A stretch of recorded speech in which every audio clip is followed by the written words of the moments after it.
Bueno, vamos a dar comienzo a la clase, que es una continuidad de la clase que vimos en la semana pasada, un poco más acotada eh,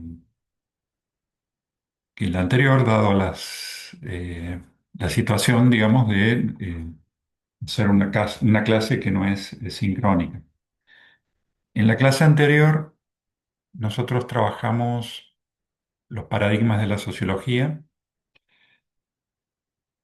trabajamos el concepto de paradigma, el tema de la teoría, de cómo se puede estudiar en relación a lo que sería una historia interna, los factores externos, que ya lo habíamos empezado en clases anteriores inclusive. Bueno, ahora para ir cerrando el tema, vamos a trabajar los enfoques y dilemas teóricos que están presentes en las teorías sociológicas, muy relacionados con el tema del paradigma. Eh, en el caso de los enfoques, un enfoque se refiere al lugar donde se concentra la mirada sociológica. Sería como un recorte que se hace de la realidad o una dimensión que se toma o un nivel de análisis. Nosotros sabemos que ninguna realidad está dividida en sí misma en niveles de análisis, sino que eso es parte de un enfoque o de una perspectiva, ¿no? Por ejemplo, una diferencia típica en el enfoque, que vamos a ver en más profundidad, es, por ejemplo, la distinción entre una visión macrosociológica o microsociológica, ¿no? Eso tiene que ver con tomar la sociedad en un conjunto más grande o tomar un nivel mucho más acotado, que puede ser un individuo, ¿no? O un pequeño grupo. Después, bueno, otra distinción es entre tomar las estructuras sociales vistas como algo objetivo, ¿no? Que está frente a un sujeto. Y por otro lado, tomar la subjetividad, ¿no? Como valoración o sentido subjetivo, ¿no? Que está frente también a una estructura, ¿no? En la conformación de la sociedad. Entonces, esta cuestión macro, micro, objetivo, subjetivo, son formas de configurar, digamos, también la mirada sociológica, ¿no? En el caso del enfoque macro-micro, ahí se puede hablar de un continuo, ¿no? Nosotros dijimos recién que no, digamos, no es que que la realidad en sí esté dividida en, en niveles, pero si nosotros armamos un continuo entre una visión macro social y una visión micro social, si vamos de lo mayor a lo menor, encontramos que hay sistemas mundiales que se pueden denominar como civilizaciones, culturas. Cuando se habla del sistema capitalista global, ¿no? Se toma la totalidad del mundo, ¿no? El sistema mundo. El sistema mundo es una configuración, una estructuración, digamos, de las relaciones entre centro y periferia, ¿no? Entre un imperio y sus colonias, o entre el centro del mundo en un determinado momento, como puede ser la Europa occidental, y las regiones periféricas. Pero también se puede hablar de culturas y civilizaciones como la civilización china, que por ahí quedó al margen, digamos, de esas estructuraciones y fueron siendo absorbidas paulatinamente y, mediante situaciones conflictivas, ¿no? Entonces hablamos de sistemas mundiales. Después, bueno, se puede hablar de sociedades, ¿no? Por ejemplo, una sociedad campesina, una sociedad urbana o una sociedad, digamos, de una determinada región. Bueno, es también un enfoque macro, ¿no? Entonces hablamos de grandes conjuntos, de grandes conjuntos. Después se puede hablar de organizaciones. Las organizaciones también, es como, si ustedes van viendo, vamos haciendo una gradación.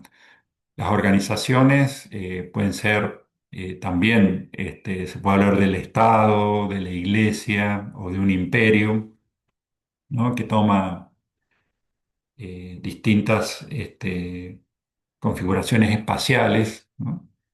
Y también, ¿no? Es una gran es una gran organización, y puede haber organizaciones más reducidas, ¿no? Como las organizaciones religiosas particulares o pequeños estados o los subestados, o estados subnacionales, como pueden ser provincias también, digamos, se va reduciendo a nivel de la escala. Después, por debajo, podríamos hablar de grupos que interactúan, vamos, entre sí, pero también están conformados a partir de una configuración. Y después, bueno, tenemos interacciones entre individuos y grupos, y después para llegar finalmente al pensamiento y acción individuales, ¿no? Cuando decimos pensamiento, bueno, estamos hablando de figuraciones, de sentidos, de valoraciones que se dan en el plano estrictamente individual, ¿no? De las personas. Entonces, la sociología puede enfocar en toda la gama, digamos, ¿no? Ahora, si nosotros nos situamos en una perspectiva estructural, digamos, macrosocial, bueno, propia de sociologías muy distintas, ¿no? Como pueden ser los enfoques holísticos del funcionalismo, pero también el marxismo, cuando habla del capitalismo, cuando habla del funcionamiento del capitalismo, tiene un enfoque global. Y por ahí la sociología de la acción, el paradigma de la acción, está pensando en interacciones y en pensamientos y valoraciones individuales que van estructurando a su vez la sociedad, ¿no? Entonces es un enfoque más micro, ¿no? Entonces puede haber un enfoque macrosocial y tener una diferencia importante, digamos, en cómo se piensa la sociedad.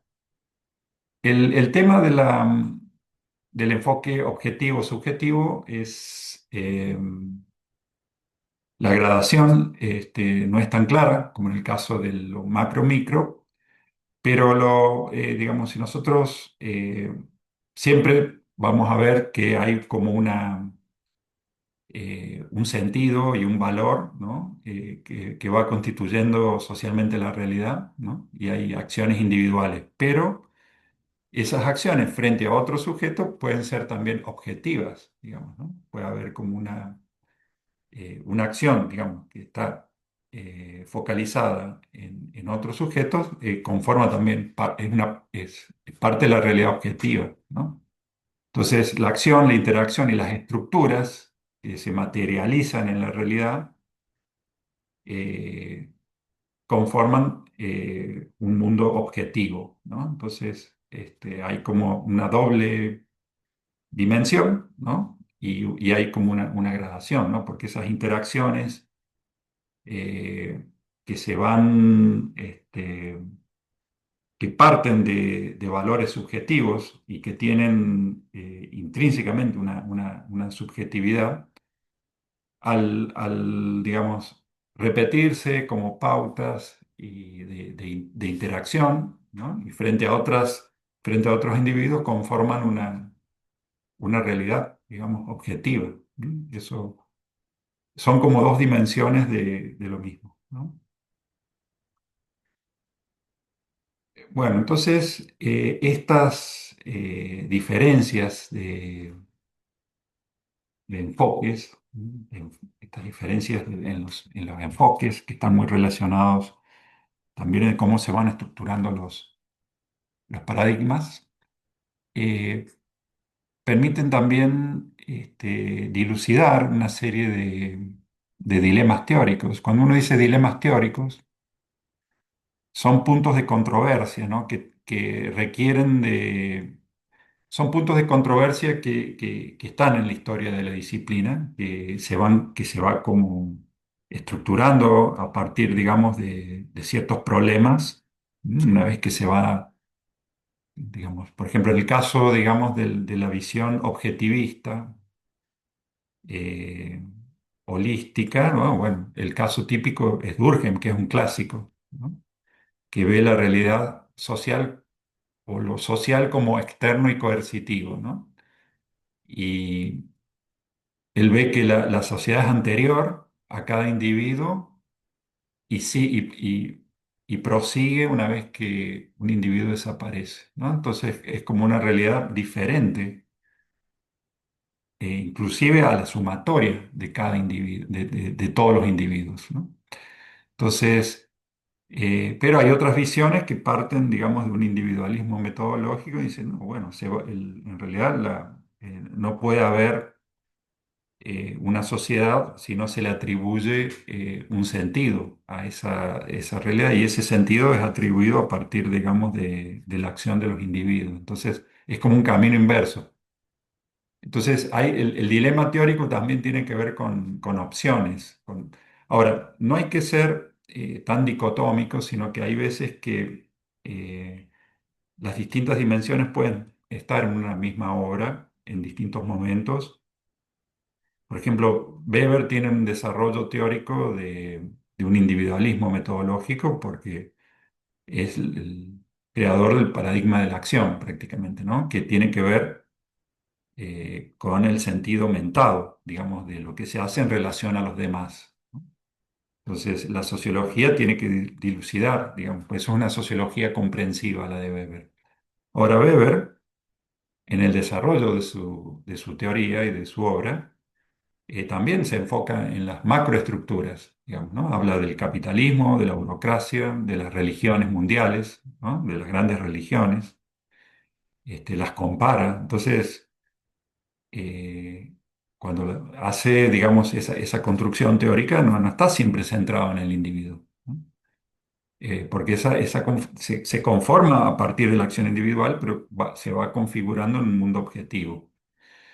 Ahora, pero la dicotomía teórica, por ejemplo, individual-colectivo, o acción-estructura, o también consenso-conflicto, como vamos a ver, eh, implica también otras visiones que buscan la integración, digamos, de las perspectivas. Es decir, no una dicotomía absoluta, sino la integración en la misma visión, ¿no? Entonces, ahí tenemos autores que vamos a ver después, después de ver los clásicos, como Norbert Elias, Pierre Bourdieu y Anthony Giddens, ¿no?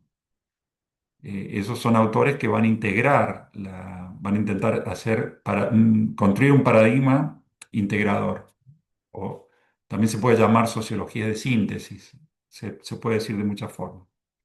Entonces, los dilemas teóricos son el de estructura-acción, digamos, es decir, dónde está la primacía. No es fácil de resolver, sino que tiene que ver con la visión que se adopta. Consenso-conflicto. ¿Mm?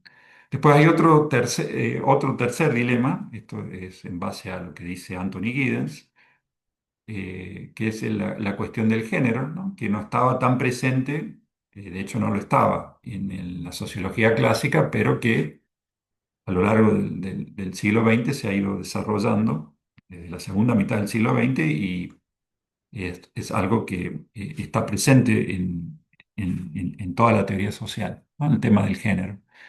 Entonces tiene que ver con el lugar que se le asigna y la importancia que tiene ese tipo de clasificación. Y el cuarto es sobre el desarrollo del mundo moderno. Esto según Giddens, ¿no? Según Giddens. Eh, Vamos por el primero. Eh, Estructura-acción es un dilema clásico, digamos, en la sociología de Durkheim, que es un sociólogo clásico. La sociedad prima sobre el individuo. La sociedad a la que pertenecemos ejerce siempre una constricción. ¿Mm? y es, para Durkheim, más, como decíamos recién, es más que la suma de los actores, de los actos individuales. Y es que más que la suma de los individuos. Entonces se ve en esas estructuras como una consistencia, una firmeza, una perdurabilidad que condicionan e impiden que la voluntad individual haga libremente lo que le plazca, ¿no? Por decirlo de alguna forma. ¿Qué quiere decir esto? Que siempre hay como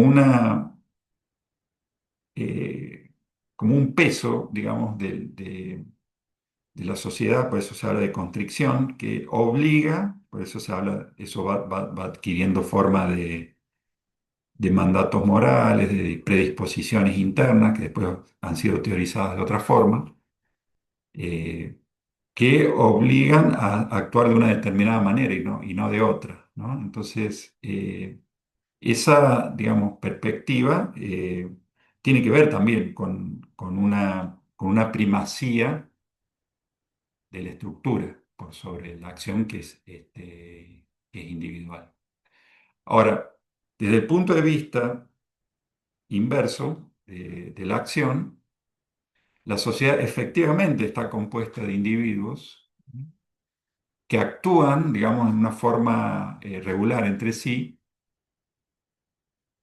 y que el mundo, digamos, social no es estrictamente externo, ¿ya? Y objetivo y que está enfrente, digamos, del individuo como una cosa extraña o exterior, sino que ese mundo social o esa estructura social eh, depende en gran medida sobre el sentido o el significado que se le asigna por parte de los individuos, ¿no? Entonces, los individuos están permanentemente conformando esas estructuras al actuar, ¿no? Esa sería la idea. Entonces, la acción es participar en la construcción y reconstrucción de la estructura, aunque no sea todo algo siempre consciente. Entonces, Giddens va a hablar de una teoría de la estructuración, eh, Bourdieu va a hablar de el concepto de hábitus, que es un concepto mediador que va a tratar de unir, digamos, esa visión dicotómica de estructura y acción, ¿no? Sino que lo que se hace está configurado de alguna medida por las estructuras, pero requieren de la acción, digamos, de los individuos para que esa estructura permanezca. O sea, como que es una visión, digamos, integradora, ¿no? Eso no se preocupen que lo vamos a ver con más detenimiento eh, cuando veamos estos autores. El caso del consenso y conflicto también, porque hay un paradigma del conflicto, pero que se contrapone a una idea de consenso, que es muy propia de la sociología funcionalista, eh, que concibe, esto también viene de Durkheim, ¿no? A la sociedad como constituida por una serie o un conjunto de partes interdependientes y se concibe en general como un todo integrado. Entonces, la visión holística, que quiere decir de totalidad, que es un término que vengo usando, implica que los componentes son interdependientes y esa interdependencia, a su vez, es lo que garantiza la integridad y la estabilidad, digamos, de esa sociedad. ¿Mm? Por eso, esa idea, digamos, de la interdependencia de partes tiene un correlato con la idea de organismo, ¿mm?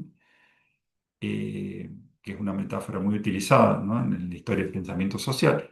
Y para que una sociedad tenga existencia prolongada en el tiempo, sus instituciones especializadas, que serían como las partes, ¿no? Que cumplen una función, que son funciones políticas, religiosas, familiares, educativas, se deben complementar, digamos, armónicamente, y la pervivencia depende de esa cooperación, ¿no? Y a su vez, la cooperación implica valores comunes, está mal escrito, ya lo vamos a corregir antes de mandarlo, valores comunes o un consenso, ¿no? Entonces, por eso se habla de consenso como en una correlación directa con las visiones de la permanencia, la estabilidad y la integración de un todo social, ¿no? En cambio, los autores centrados en el conflicto, como la tradición marxista, parte de la diferencia y del antagonismo, no del consenso. Y a su vez, esa diferencia y ese antagonismo se generan en la desigualdad, ¿no? Desigualdad que puede ser de distinta naturaleza. Tiene que ver, la desigualdad está en la forma en que se distribuyen los bienes que se generan en una sociedad, en la parte que le corresponde a cada uno, eh, en las diferencias de prestigio, en las diferencias en el poder de clasificar, ¿no? Hay muchas formas de diferencia. Pero bueno, ahí está el conflicto, ¿no? En la diferencia y en la desigualdad. Entonces, no puede predominar un interés común, entonces, porque hay sectores que eventualmente pueden ser antagónicos, como en el tema de las clases en el marxismo.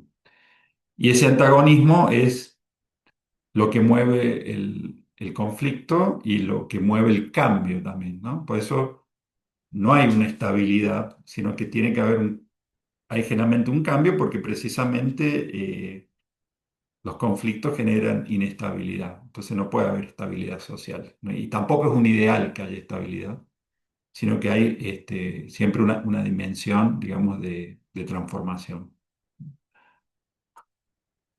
El tema del género, como dijimos recién, es una perspectiva también eh, que no aparece claramente en la sociología clásica, generalmente escrita por varones que utilizan el neutro en la escritura y en la conceptualización.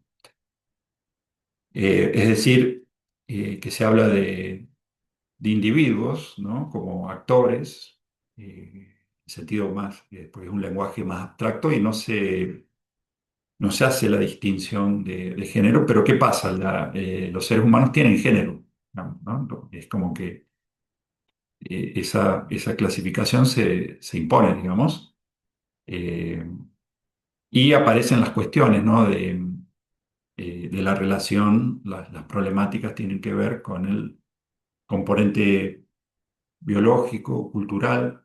¿Sí? Si las cuestiones de género hay que tomarlo como categorías generales, así, una categoría general sociológica, intrínsecamente sociológica, o si se combinan con otras diferencias específicas que inciden también en la diferenciación en la conducta de hombres y mujeres, ¿no? Como ser las culturas particulares, los tiempos históricos, la clase social, ¿no? Entonces, hay muchas implicancias teóricas. Entonces, eso es como también un dilema teórico que hay que considerar, aunque no haya estado tan presente en la sociología clásica. Y después, para lo que nosotros vamos a seguir desarrollando, y también es muy importante, es los dilemas que hay en relación, que tienen que ver también con posturas de Marx y de Weber, los dilemas que aparecen en el desarrollo o los factores que inciden en el desarrollo del mundo moderno. Y ustedes saben que en el desarrollo de la sociología como ciencia está presente, o es inherente, mejor dicho, el, el tema de la modernidad, ¿no? La conformación de la modernidad es como que la sociología como disciplina surge a partir de los problemas intrínsecos de la modernidad, ¿no? Como la sociedad industrial, la democratización de la sociedad, las revoluciones, la conformación de las sociedades urbanas, la migración del campo a la ciudad, todos esos trastocamientos, ¿no? de la sociedad que se producen en forma acelerada precisamente a partir de la modernidad, son inherentes o constitutivas también del mismo desarrollo de la sociología.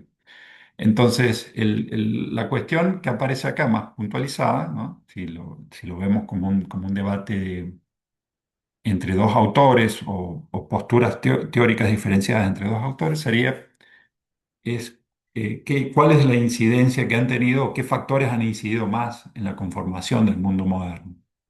Entonces, ¿hasta qué punto el mundo moderno es producto de los factores económicos como los que señaló Marx, ¿no? Es decir, el capitalismo, ¿no? ¿Por qué? Y porque ¿de dónde se deriva la transformación permanente que vive el mundo moderno?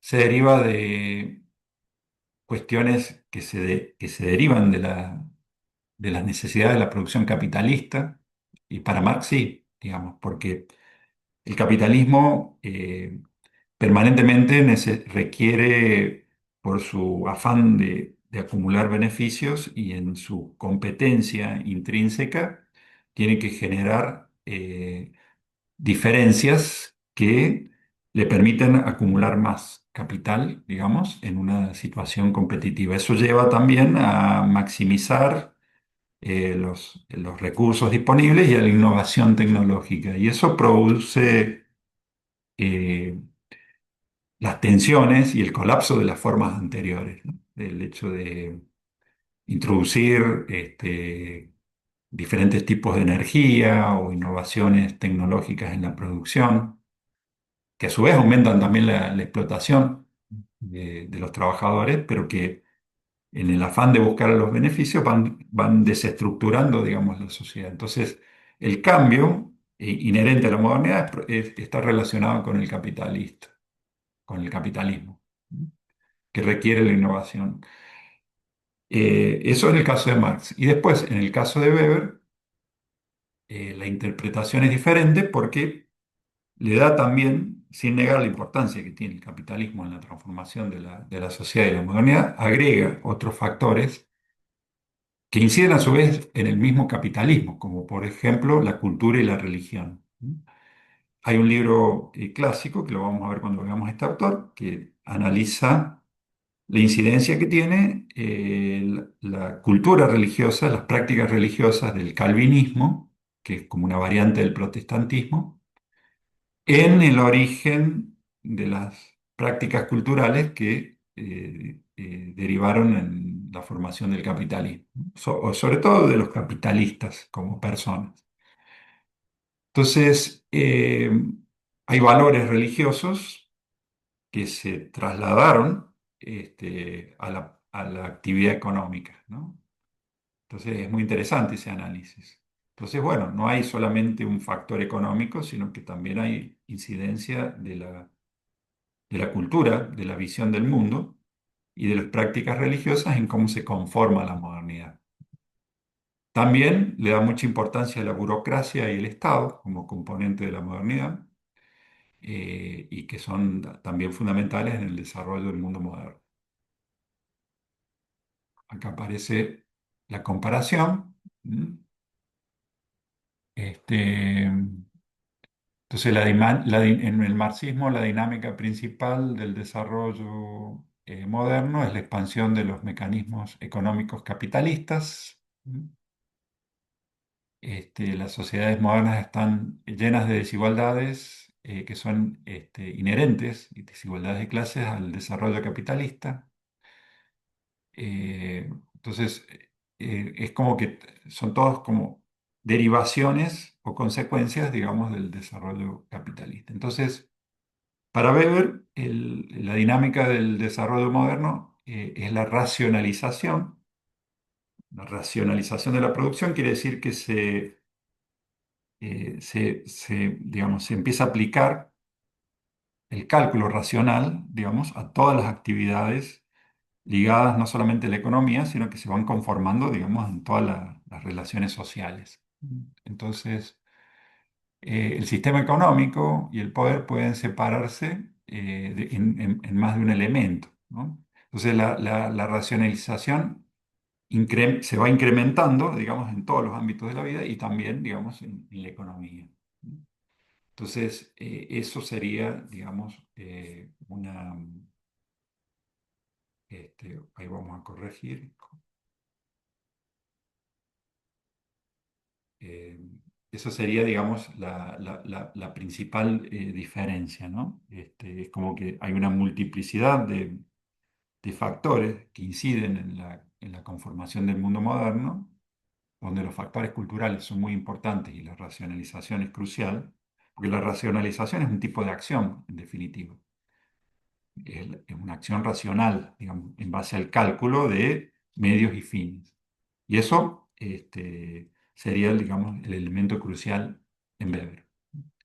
En cambio, en el marxismo, bueno, la misma dinámica del capitalismo que tampoco está exenta, digamos, del cálculo racional.